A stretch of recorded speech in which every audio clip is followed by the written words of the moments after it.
If banks acted like your 401k, you'd call the police. Let me paint a picture for you.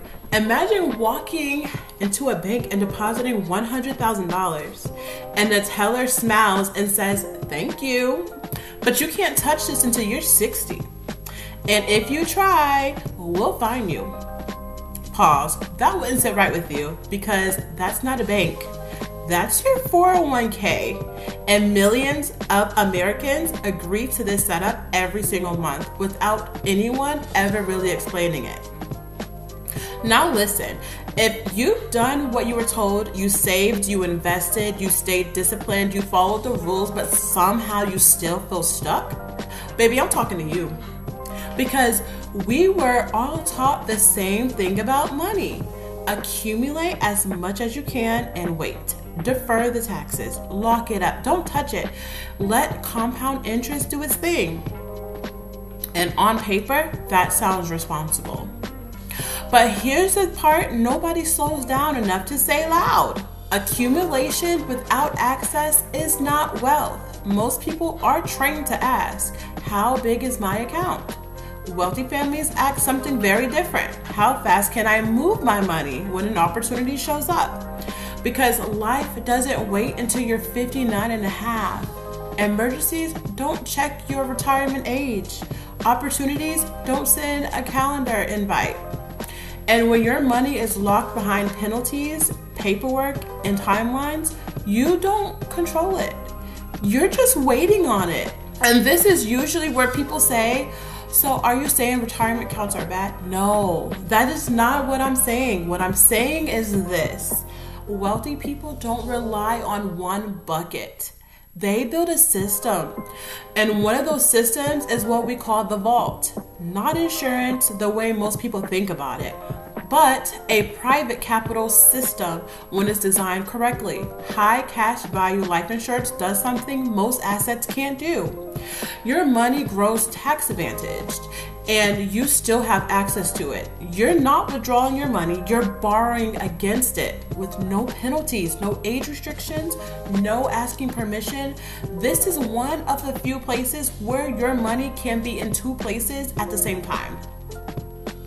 It keeps compounding inside the system while you put it to work outside the system.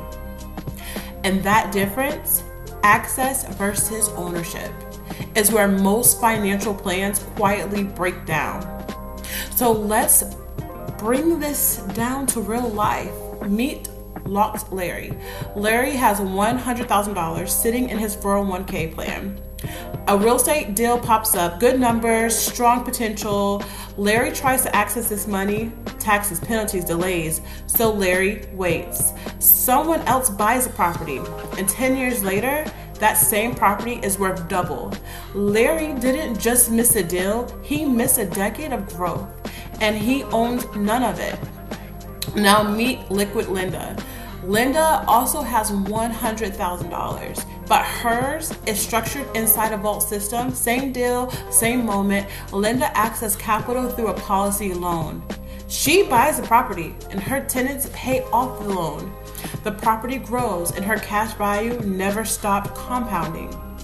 One source of money, two completely different outcomes. That's the shift most people never make. Start building systems that give you options. We talk a lot around here about access versus ownership, and once that clicks, you can't unsee it. Not every policy works like this. Structure matters, design matters, and this isn't about throwing away everything you've done. It's about fixing the part of your plan that leaves you feeling stuck and boxed in. If you want to understand how liquidity first systems actually work and whether they make sense for your family, you can start today at the legacyvaultfinancial.com. No pressure, no hype, just clarity. And if you are planning to teach your children about financial literacy and you don't want them repeating the same money mistakes, please be sure to check out Legacy Vault Kids on YouTube, because wealth isn't just built, it's taught. And this content is for educational purposes only. This is not financial advice. Everyone's situation is different. Always consult an appropriate professional before making financial decisions. Thank you for watching.